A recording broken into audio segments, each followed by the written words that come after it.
नमस्कार दोस्तों, top defence news की एक फ्रेश एपिसोड में आप सबको तहे दिल से स्वागत है।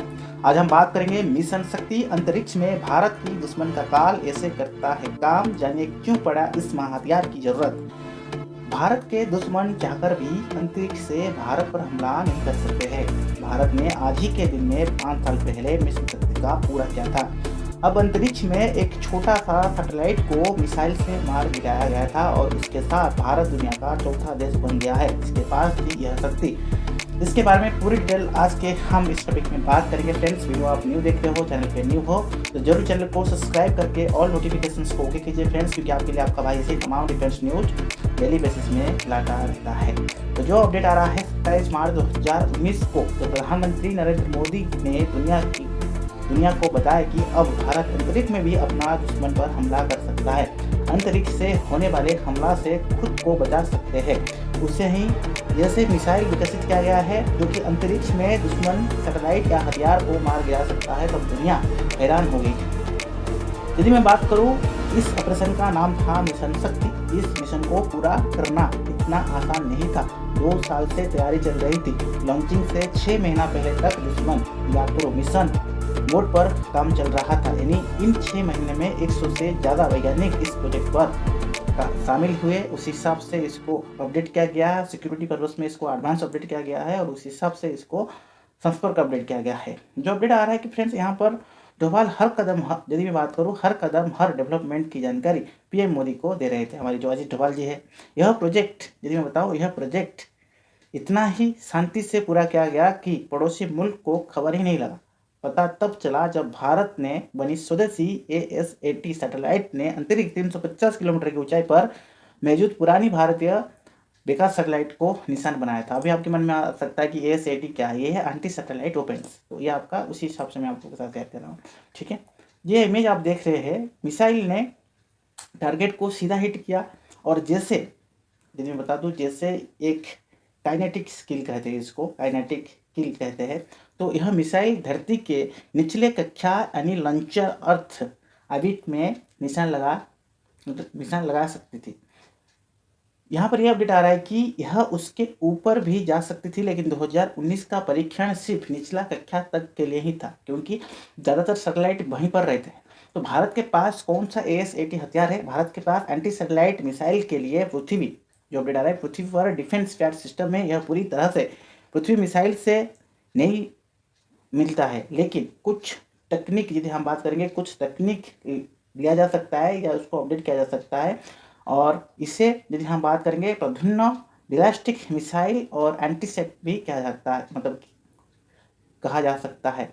यदि मैं बात करूँ, यह एक एक्सो ऑटोमेटिक के तहत अपडेट होता है, क्योंकि इसको आने वाला दिन में भी अपडेट किया जा सकता है। एक्सो ऑटोमेटिक के तहत अपडेट किया जा सकता है। पृथ्वी के वातावरण से बाहर और एंड ऑटोमेटिक, पृथ्वी के वातावरण से अंदर को ये टारगेट पर हमला किया जा सकता है। हमारी वैज्ञानिकों ने पुरानी मिसाइल सिस्टम को अपग्रेड किया है, उसमें न्यू एलिमेंट जोड़े हैं, यानी पहले से मौजूद पैड सिस्टम को अपग्रेड करके मेंशन किया गया था। और उसी हिसाब से जो अपडेट आ रहा है, 3 स्टेज वाले एक एंटीस्पेट मिसाइल को भी बनाया गया था। फिर मिशन शक्ति की परीक्षण में उसी का इस्तेमाल किया गया। भारतीय AS-80 मिसाइल को रेंज में 2000 किलोमीटर है। यह 1470 से 6126 किलोमीटर पर घंटा की रफ्तार से सैटेलाइट की रफ्तार बढ़ रही है। हालांकि बाद में इसे अपग्रेड करके ज़्यादा ताकतवर और घातक बनाया जा सकता है। जो इमेज आप देख रहे हैं फ्रेंड्स, क्या होता है एंटी सैटेलाइट हथियार? देखिए, इससे यदि हम बात करेंगे, प्रक्षेपात यानी मिसाइल या रॉकेट जो तेज गति जाकर अंतरिक्ष में धरती के चारों तरफ चक्कर लगा रहे दुश्मन देश की सैटेलाइट्स को मार गिराए, उसे एंटीशिप सैटेलाइट हथियार व AS-80 वेपन कहते हैं। एंटी सैटेलाइट हथियार क्या?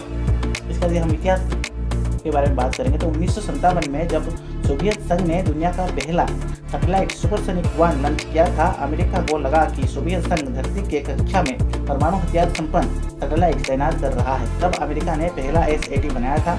यह हवा से लॉन्च की जाने वाली बैलिस्टिक मिसाइल थी, इसका नाम था ब्लैक आर्यन। और एक अपडेट है कि ये देखकर सोवियत संघ ने भी अपना AS-80 बना डाला और इन्हें नाम दिया आर्बिट्रेटर। यह हथियार अपने और दुश्मन की सैटेलाइट के साथ साथ उड़ते रहते थे। जैसे ज़रूरत पड़ता था उसके मुताबिक ये खुद ही फट जाते थे, अपने या दुश्मन की सैटेलाइट को खत्म कर देते थे। मतलब खुद फटता था, दुश्मन को जो है उसको भी फटा देता था। इस तकनीक पर कब से काम चल रहा है और विकसित हो रहा है। 2007 में चीन भी इसमें शामिल हुआ और उसने अपनी बैलिस्टिक मिसाइल से अंतरिक्ष में अपने पुराने सिस्टम को अपडेट किया गया, जिसमें यदि हम बात करेंगे अंतरिक्ष की काफ़ी ज़्यादा कचरा फैला गया था। अप्रैल 2022 में अमेरिका पहला देश बना जिसने मिसाइल और सैटेलाइट्स को मारने की प्रतिबंध लगाया था। और एक अपडेट आ रहा है कि कितना प्रकार की होते हैं एंटीसेट मिसाइल व हथियार कैसे होता है। ASAT जो अपडेट आ रहा है, ASATs की प्रमुख तौर पर 2 तरह की बांट जा सकता है। एक वो है जो ताकतवर तरीके से हमला करता है, दूसरा वो है जो नहीं करता। ASAT की यदि हम बात करेंगे, यहाँ पर कूटनैतिक या काइनेटिक ऊर्जा का फायदा उठाकर उसे किसी भी सैटेलाइट पर टक्कर दिया जा सकता था या इस हिसाब से इसको सैटेलाइट पर खत्म किया जा सकता था। दूसरे ये होता है कि नॉन काइनेटिक हथियार, यानी इसमें किसी तरह के मिसाइल, रॉकेट या ड्रोन का उपयोग नहीं करते थे, बल्कि यहाँ पर साइबर अटैकिंग किया जाता था। सैटेलाइट को लेज़र की जरिया से यहाँ पर विकार कर दिया जाता था और इसे हमला के हवा से, धरती की चलती कक्षा या फिर ज़मीन से भी किया जा सकता था। कौन और कैसे हम इसको शामिल करेंगे? देखिए, 4 जो अपडेट आ रहा है, 4 देश ने अब तक अपना पुराना सैटेलाइट्स को मार गिराने के लिए अपने सिस्टम का उपयोग किया है। यदि मैं बात करूँ, भारत, अमेरिका, रूस और चीन। लेकिन बाद में अमेरिका और रूस ने आपस में यह तय किया कि वो ASATs को ख़त्म करेंगे ताकि परमाणु हथियार का जंग से राहत मिल सके। ठीक है, तो यहाँ पर DRDO ने ट्वीट किया था, celebrating 5th anniversary of Mission Shakti, ASAT squadrons our ability to protect space, assist in fourth dimensions warfare. This mission make daily space technology attack and determination against this. रूस ने जब अपनी पुरानी satellite को उड़ाया तब अमेरिका ने missile से सैटेलाइट को उड़ाने पर प्रतिबंध लगा दिया, क्योंकि इससे निकलने वाली कचरा अंतर्राष्ट्रीय स्पेस स्टेशन यानी इंटरनेशनल स्पेस स्टेशन के लिए खतरनाक साबित होते हैं। एक बार तो इंटरनेशनल की अपडेट के जाकर उस पर बैठक भी बैठाया गया था, उसको फिर क्लीन किया गया था। दुश्मन देश एक दूसरे के सैटेलाइट्स को मार गिराने के लिए एंटी सैटेलाइट्स हथियार बना चुके हैं और इस हिसाब से सैटेलाइट्स को मार गिराने का मतलब ये है संचार निवेश के तहत यहाँ पर निगरानी और समेत कई सुविधाओं का भी अपडेट किया गया था।